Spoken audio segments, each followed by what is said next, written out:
My sister said I wasn't family. Then after they locked me out, her lawyer called about Grandma's trust, and I came back with proof they'll never forget. My name is Savannah Blake. I'm 30 years old, and 3 weeks ago, my own family locked the door in my face. I stood there under the early spring rain in Portland, my hand trembling as I tried the key. Useless. Every lock had been changed. A message from my sister popped up, cold and final. "We've had enough. Don't come back." Not a single warning. No one picked up the phone. The house was gone, and so was every safety net I had. I used to call that place home, but maybe it never really was. I grew up in a vintage-style mansion in Laurelhurst, Portland. A grand, elegant home where every wall had been meticulously curated by my mother as part of the Blake family image. From the outside, we were picture-perfect. My mother, a successful businesswoman, my father, a chief accountant at an investment firm, and my older sister Victoria, the mirror image of our mother, from her figure to the sharp eyes always ready to measure everything against impossible standards.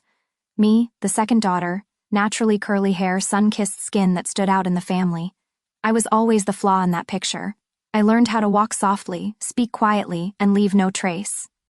Victoria was 5 years older than me, and for as long as I can remember, she was the benchmark. "Watch your sister and learn," my mother would say, whenever I slipped out back to paint on leaves or sew clothes for my teddy bears using napkins. "You should learn confidence, learn how to speak, how to walk, stop wasting time on nonsense." But to me, drawing was never a waste of time. I remember the day I touched a needle for the first time. I was 8, and Grandma Irene was the one who placed it in my hand. She was the only one in the family who didn't chuckle when I said I wanted to be a designer. "You know," she said gently, though there was a firmness in her eyes, "when I was your age, I was mending shirts for the whole block. If you can keep your stitches straight, sweetheart, you can build the whole world." Every afternoon after school, I'd rush home and hide away in her room. That small space on the second floor was its own universe, cluttered but overflowing with fabrics, ribbons, colorful threads, and the scent of chamomile tea she always had brewing. She called it the dream shop. The moment I stepped inside, the weight of the world melted away. "You can draw anything you want, Savannah, but remember, don't ever let anyone tell you you're not good enough, ever." That stayed with me for years, especially on the day everything nearly came crashing down.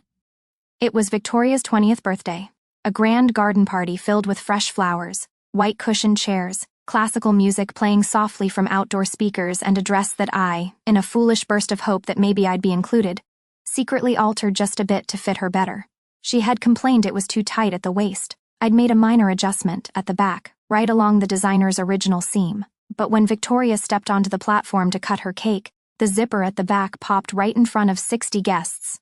Laughter rippled through the crowd. Victoria spun around, her face flushed with both fury and humiliation. "You touched my dress." I didn't have time to answer before my mother stepped forward, cutting through the crowd, her voice like ice. "From now on, you are not allowed near thread or needles. Enough, Savannah." I wanted to explain to say I'd fixed it properly, but no one listened. That night, Grandma sat beside me on the staircase, her hand clutching mine. "They don't understand you," she said softly. "But that's all right, you don't need their permission to become who you are meant to be from that day on." I was no longer allowed in her sewing room. Mom moved her downstairs. "She's getting old," she said. And I was signed up for advanced math tutoring on Saturdays. My sewing kit, design books, and little machine were all boxed up and put away in storage. That house slowly became a place I lived, not a place I belonged. Victoria kept rising, accepted into a prestigious college, interning at Mom's firm, featured in the local paper as the rising star of the Blake real estate empire. And me, I wrestled with finance lessons I hated, had my schedule tightly monitored, and sketched only in hidden corners where no one would find me. "Did you know I once dreamed of opening a small dress shop?" Grandma whispered one late night while I was hiding in the laundry room sketching. But I let it slip by. Had to raise kids, take care of my husband, and time passes quickly. Her gaze lifted to mine, glassy with the weight of things unsaid. "But you don't let it slip. You don't have to repeat my life." I held that promise close to my heart. But when she died, suddenly from a stroke one autumn morning when I was 17, everything crumbled. I didn't lose the only person who truly saw me. I lost the only space where my dreams were allowed to breathe. My mom and Victoria sold all of Grandma's things within 3 weeks. The second-floor room was turned into Victoria's new office. He asked, "What happened to Grandma's sewing machine?" Mom replied, "It was just old junk. Let it go, Savannah. I never saw it again. I didn't cry at the funeral because I knew tears wouldn't bring her back. I stood in the back, quietly gripping the last sketch we had drawn together, folded deep in my pocket, and something inside me began to shift, quietly without fuss, but powerfully like the straight stitch Grandma once taught me. Once it's sewn, you can't undo it unless you're ready to start all over again. I don't know when I began a new seam. I only know it led me to that day 3 weeks ago when the front door wouldn't open.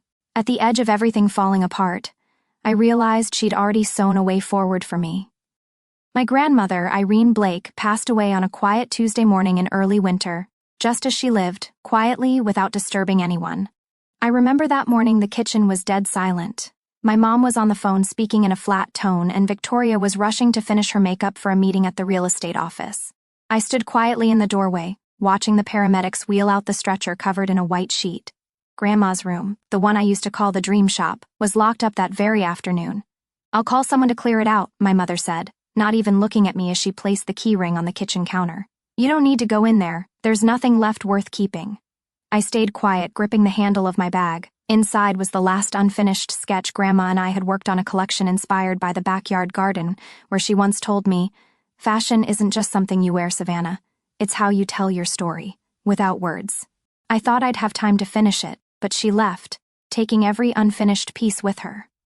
A week after the funeral, I snuck back to that room. The lock had been changed. I called my mom. "I want to get Grandma's sewing box and our sketches too. We already cleared everything out." She replied coldly, as if talking about worthless junk. "I hired a full-service company. Don't get attached to scraps. It's time to focus on your future." "Whose future?" I asked. "The one you and Victoria planned for me." "Watch your tone, Savannah," she snapped. "We don't have time for foolish passions. Your grandmother gave up sewing to provide for her family. What do you think she would have wanted? An unemployed granddaughter or one with a stable career?" My chest tightened like someone had grabbed my heart and squeezed. The next week, I received an acceptance letter from Oregon State University finance major, a program I hadn't even applied to. My mother explained, "Your sister helped reapply for you. The school has an internship program linked to my firm. Don't argue." I still remember the moment Victoria walked into my room holding a stack of brochures, her smile full of pride. "Don't worry, you'll get used to it. Business has a future. Doodling doesn't help anyone." "You don't understand," I said, my eyes fixed on a photo of me and Grandma cutting ribbons together. "No, Savannah, you're the one who doesn't understand." She tilted her head, voice cold. "You always think you're special, but the truth is, you're a burden if you don't learn to adapt." That line haunted me for years. I entered college feeling like I was living someone else's life. While my classmates got excited over balance sheets and ROI metrics, I doodled in the margins, sneaking off to the library to check out books on design. At night, I worked part-time at a fabric shop near campus. The owner, Nancy, a widowed woman, was the first person since Grandma to let me sew beside her. "What are you studying?" she asked one evening as she watched me stitch a small bag from leftover fabric. "Finance," I answered, then softly added, "But I wish I were studying design." Nancy laughed, not mocking but with empathy. "Then you're studying something you don't believe in. That always leaves a hole, Savannah." That night, I returned to the dorm with my mind spinning and my heart heavy. But from that moment on, I began saving. Every dollar from work, every bit I could cut from living expenses to buy fabric, online sewing classes, and slowly piece back together the dream my mother and Victoria tried to bury.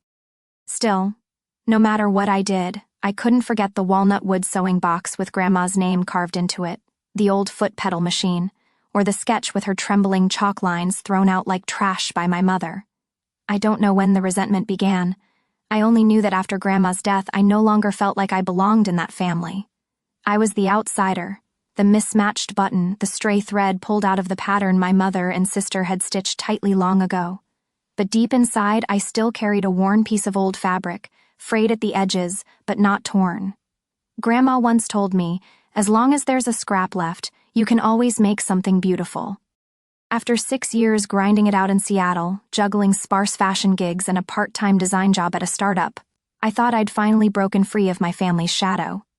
I rented a small attic apartment in Capitol Hill, built my own clothing rack, turned a second-hand dining table from the flea market into my work desk. It wasn't fancy, but it was mine, a space where I could be me. Then the company shut down suddenly, one email in the middle of the night.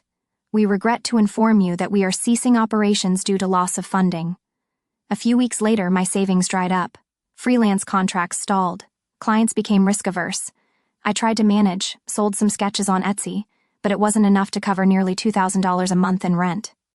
I quietly called home, lowering my voice like I was apologizing for existing.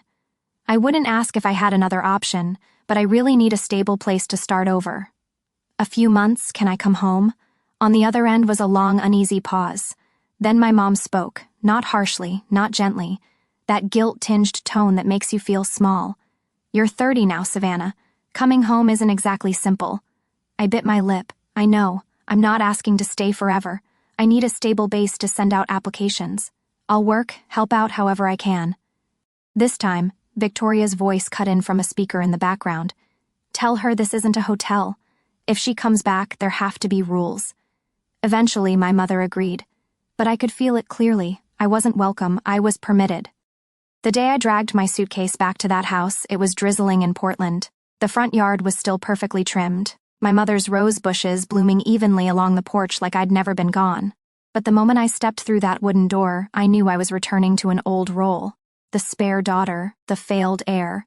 Victoria met me on the steps, arms crossed, lips curled in a smirk. Try not to cause trouble, Savannah. This is your last chance. I said nothing, brushed past her, and hauled my suitcase up to my old room. The walls that once held posters of my favorite designers had been painted over in cold ash gray. The room was now a second living space, what Mom called her yoga sanctuary. The first week passed in strange silence. I submitted job applications, updated my resume, and squeezed in time to sketch a fall collection based on rough concepts I had started back in Seattle. By the second week, my mother began suggesting I applied to Hayes Blake Realty, the family's real estate firm. Your sister needs someone in marketing. You could help with social media or do admin work if not. I kept my voice calm. I want to find something in fashion, at least something related to design. My mother gave a faint smile, the kind that never reached her eyes. Savannah, you've been trying for 6 years, and right now you're sleeping on a fold-out cot. That line hit like a blade, but I didn't react. I just nodded. I'll think about it. Victoria wasn't nearly as patient. One morning as I was working on my portfolio, she barged into the room without knocking. You still haven't applied, for the role Mom mentioned. Savannah. She placed both hands on my desk and leaned in. This is a family business. We can't carry someone who does nothing. Mom is already being generous with you. I didn't ask for generosity, I replied. I just need a little time. Time is money, Victoria said, and right now you're not bringing in a single dime. I swallowed the lump in my throat. The next day, I went to the company to submit my application. I was assigned to post content on the company's Facebook page and retouch photos of model homes. No official contract, no pay for now. During the trial period, according to Victoria, every morning I sat in the corner of the office next to the printer, adjusting wood floor tones, brightening bathroom lighting, editing ad titles for luxury houses. I did well. I did more than expected, but no one acknowledged it. One time, I suggested using 3D virtual videos to boost engagement. Victoria frowned. Don't think you know more than I do about this industry. This isn't the place for your fancy design tricks. My mother started sending me job listings from other real estate companies. A good opportunity for long-term stability. I nodded, but inside I was decaying more each day. I kept sketching at night in a notebook hidden under the seat cushion. I bought old silk fabric on eBay, borrowed a sewing machine from an old friend in the city, quietly created prototypes in the kitchen whenever the whole house was asleep. I didn't dare tell anyone because just one glance, one mocking comment from Victoria and I'd fall apart. But I also noticed something more frightening than my sister's disdain. It was my mother's silent, watchful eyes. Every time I focused on a design or pulled fabric from my tote bag after work, she never said a word, but I knew she was counting every off-track behavior I made from the path she had mapped out. And then, one morning, I heard my mom and Victoria talking in the kitchen. They didn't know I was awake. She's secretly doing something. Mom, I saw her cutting fabric. Don't let her bring trouble, Mom said. If she's still thinking about launching some kind of brand, I won't allow it. I stood behind the door, hand clenched tight. I didn't know what scared them more, the fact that I dared to dream or the possibility I might succeed.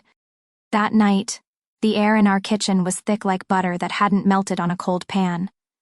My mother made lasagna, the family tradition dish, but no one talked like family.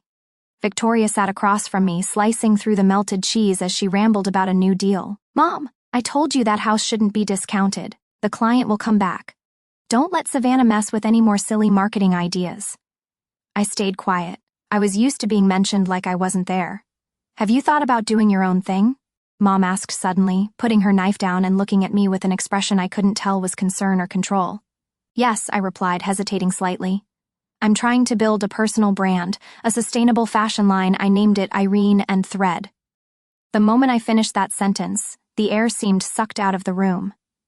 Victoria jerked her head up. "What?" I swallowed. I wanted to honor Grandma, and I wanted to live the way she believed in me. My mom let out a laugh, but it was dry and bitter. "So, you've been secretly working on something behind our backs while still living in this house, still letting us support you." I looked up at her, my voice calmer than I expected.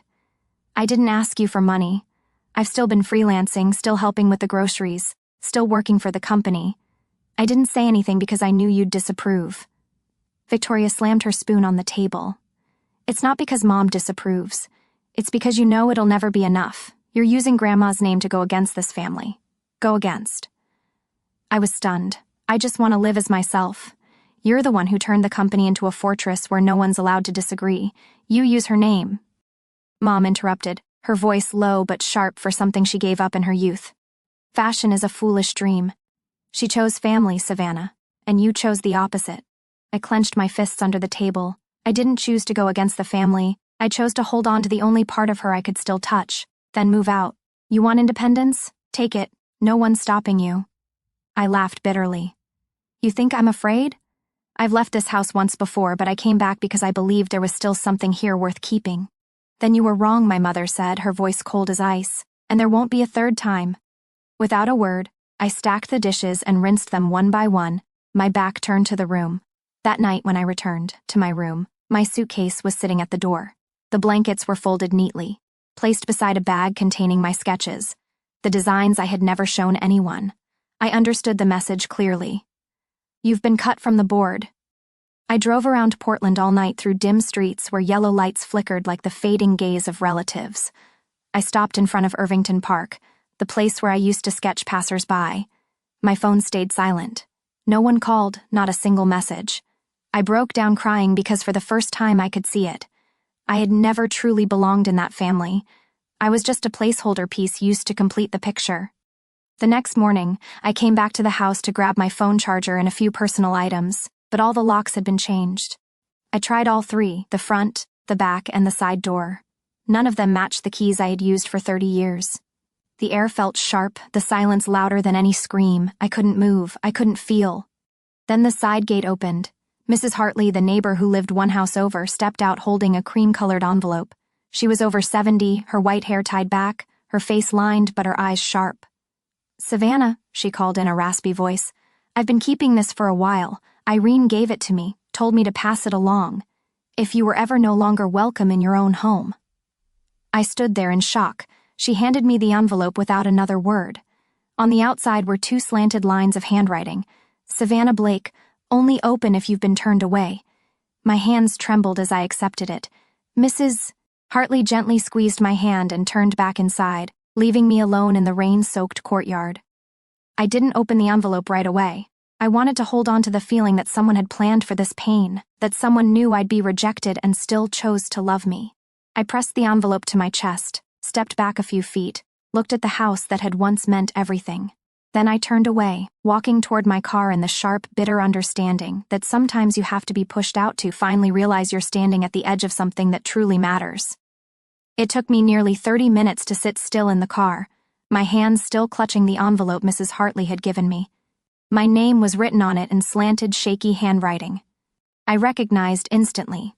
It was Grandma Irene's. Finally, as the sun rose over the rooftops of old Portland homes, I pulled out my phone and searched for the address of attorney Carson Wells, the name written in the note inside the envelope. The office was on the 5th floor of an old red brick building near downtown, not fancy like the places I'd worked before, but clean and quiet. On the frosted glass door, the faded silver letters read, "Wells and Associates, Family and Estate Law." I walked in, heart pounding. Inside, a middle-aged woman looked up from the front desk and gave me a gentle smile. "Are you Savannah Blake?" "Yes. Mrs. Hartley said I should see Mr. Wells. He's expecting you."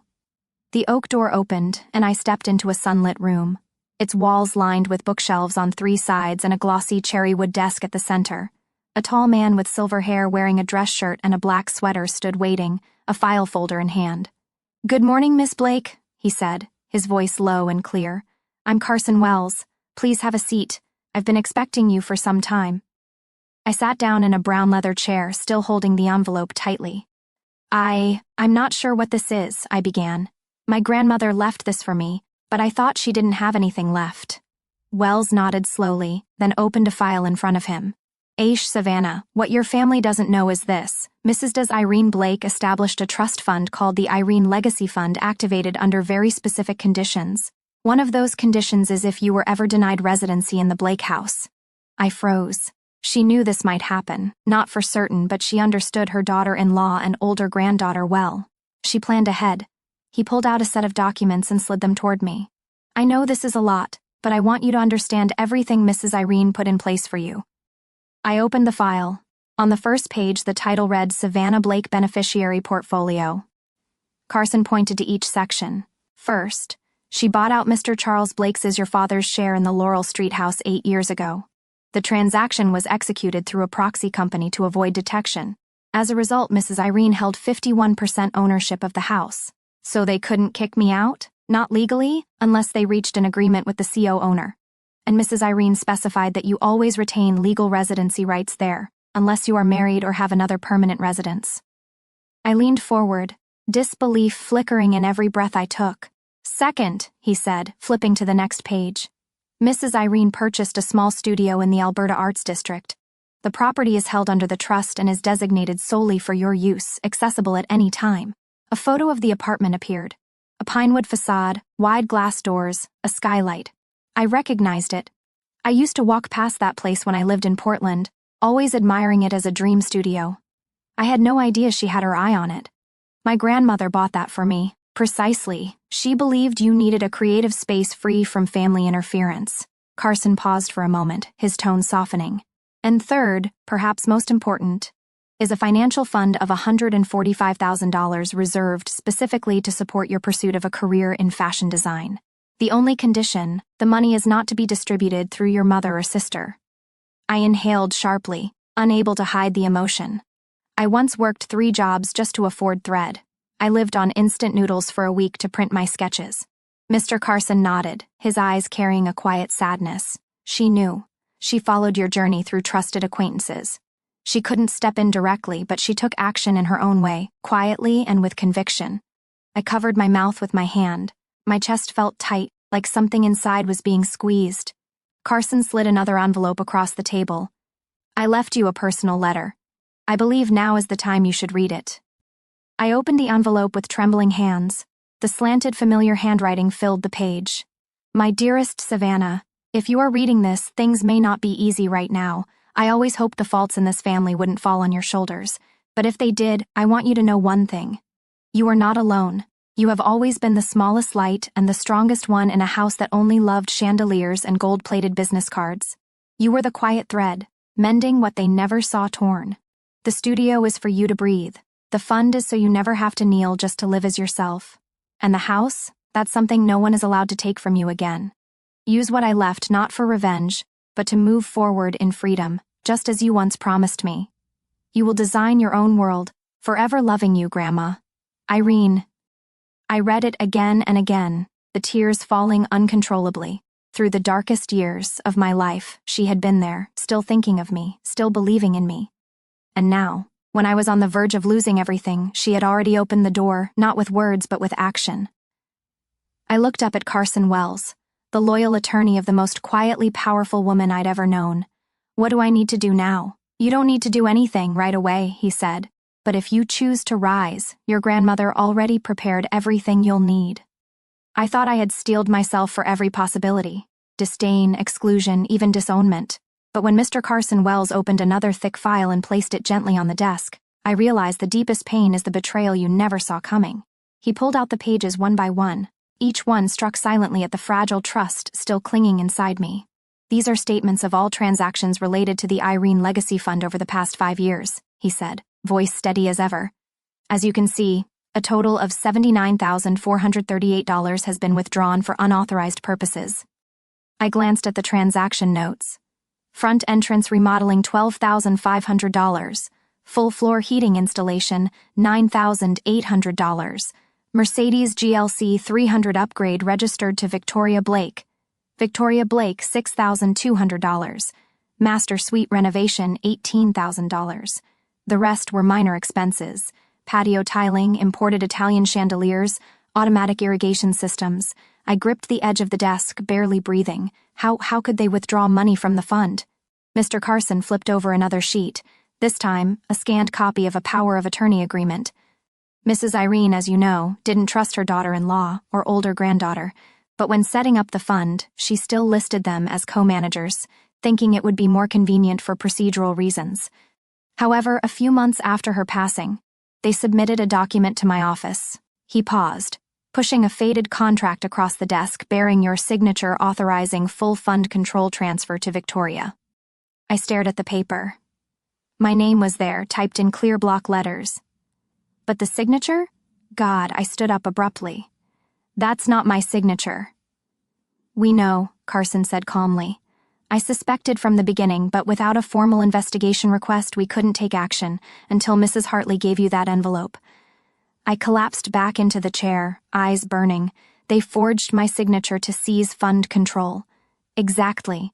And because they were family, sharing your residence, the bank raised no flags. Every dollar I had saved for 6 years. Every sleepless night designing and paying bills. Meanwhile, my own blood used my grandmother's gift to install heated floors and upgrade a luxury car.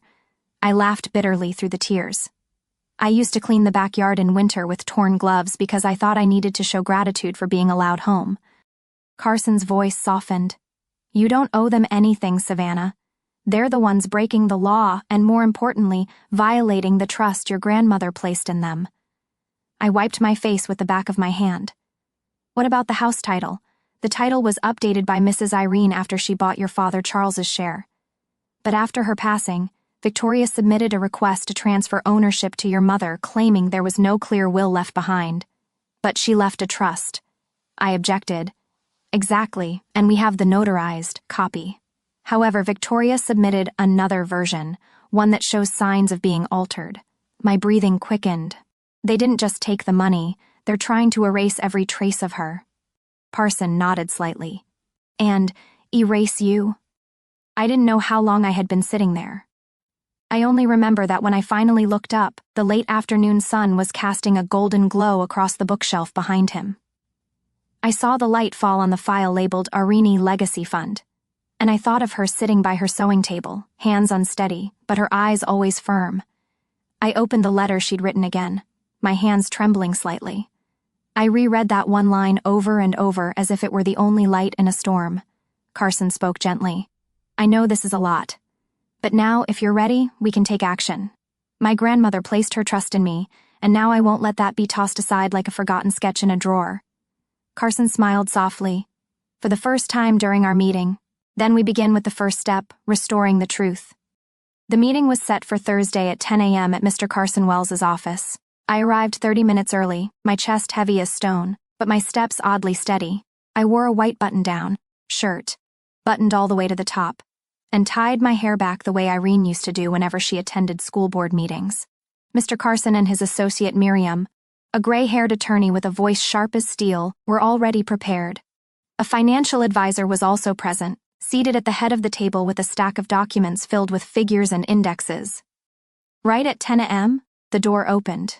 Victoria entered first, wearing a tight designer dress, as if this were a corporate interview and not a legal confrontation. Her eyes were cold, but she looked momentarily startled when she saw me already seated. My mother came in next, heavily made up, wearing the same perfume she'd used since I was a child. She didn't look at me. My father entered last, quiet as a shadow. He nodded at Carson, then sat down without meeting my eyes. Not once. We were positioned on opposite sides of the table.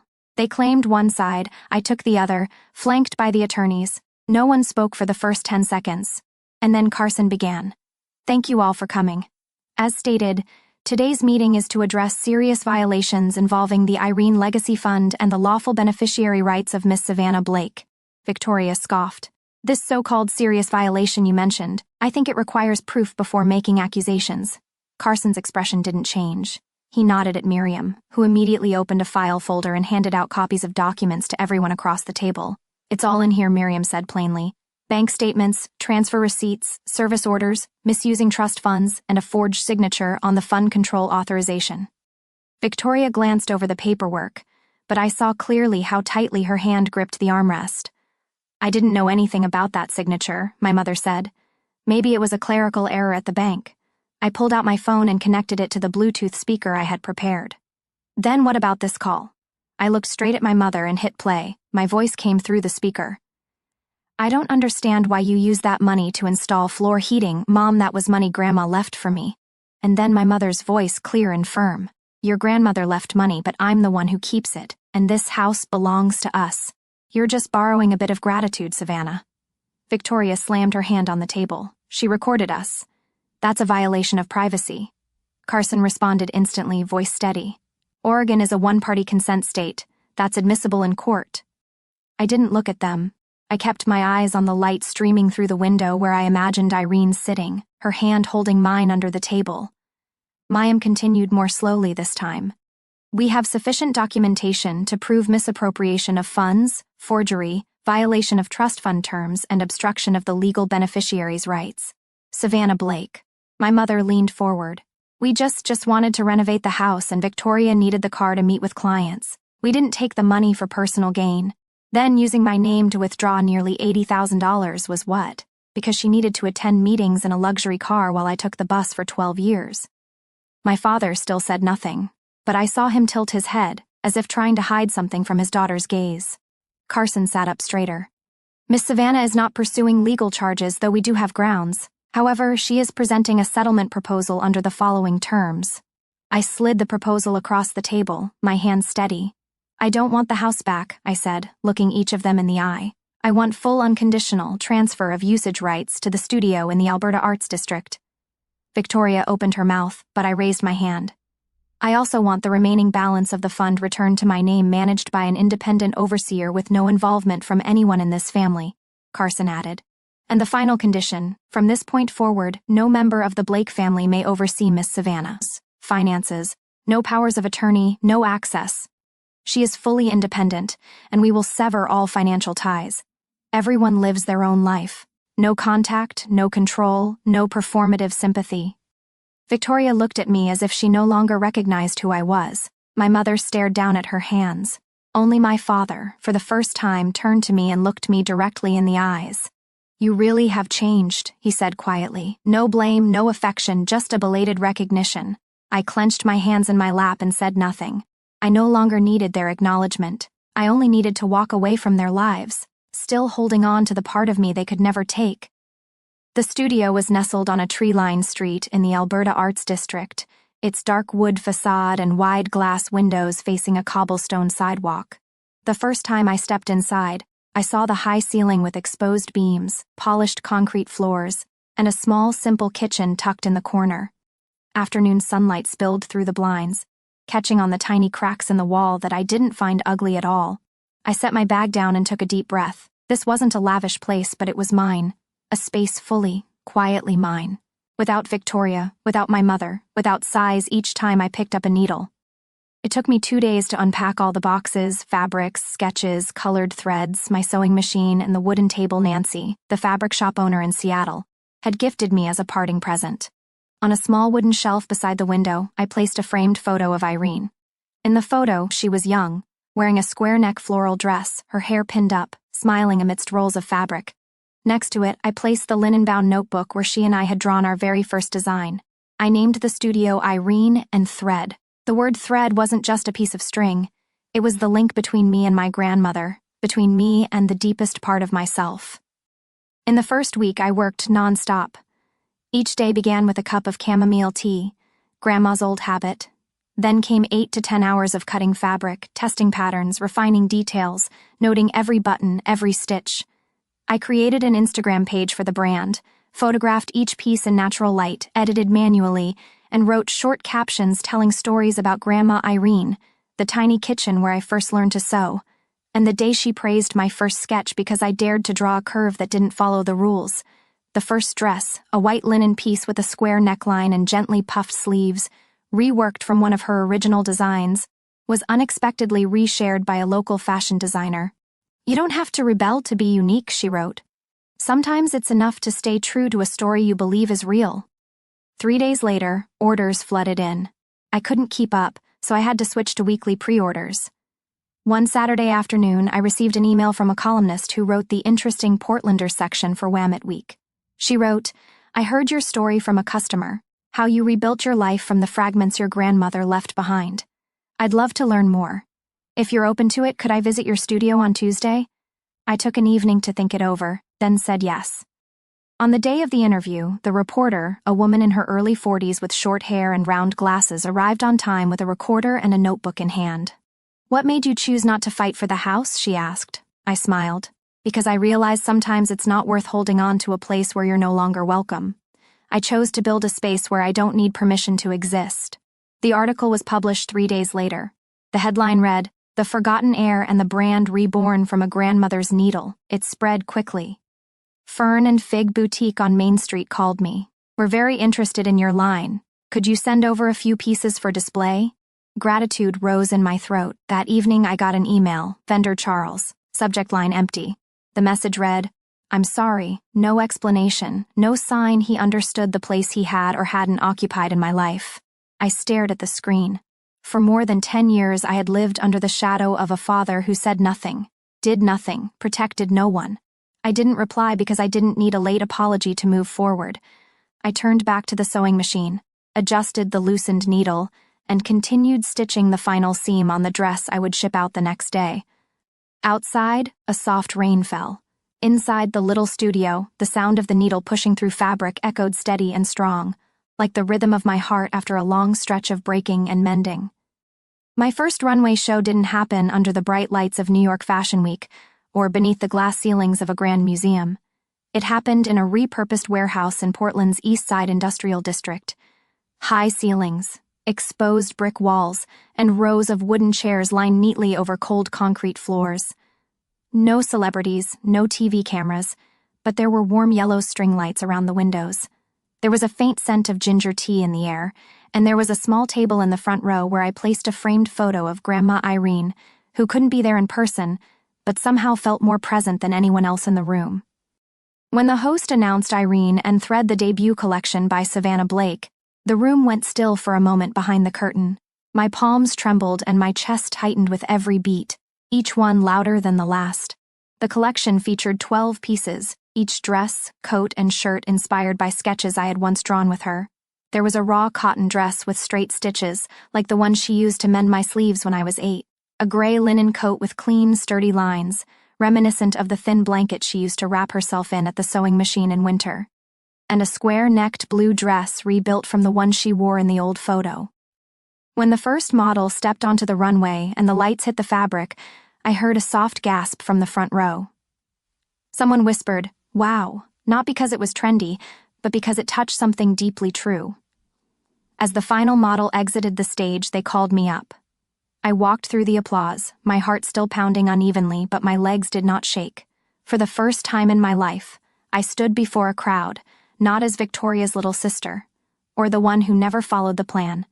I bowed my head slightly, then turned toward the small table with Irene's photo. "Grandma," I whispered in my heart. I did it. After the show, people came to find me. Boutique owners asked about wholesale orders, journalists wanted to hear the story behind the brand. And one middle-aged woman, eyes welling up, said softly, "I was pushed out of the company my own father built. Seeing you today reminded me I wasn't wrong to start again." I thanked each person, then slipped behind the curtain once the room emptied. Alone on a wooden chair, I slipped off my heels, letting my bare feet touch the floor. No one saw the tears fall when I reached into my bag and touched the note Grandma Irene once tucked into her sewing kit, the scrap of paper I always kept in my wallet. "You won't need anyone's approval if you build something worth being proud of." That night, back at the studio, I brewed a pot of chamomile tea. Like always, I opened a new sketchbook. Not to impress, not to reclaim anything, but because I finally remembered what it felt like to dream without permission. Because now I understood her legacy wasn't just the studio or the trust fund, or the framed photos she left behind. It was the quiet belief that a woman can be pushed out of a family dinner, evicted from the home she grew up in, and still rise again, rebuild everything with her own hands.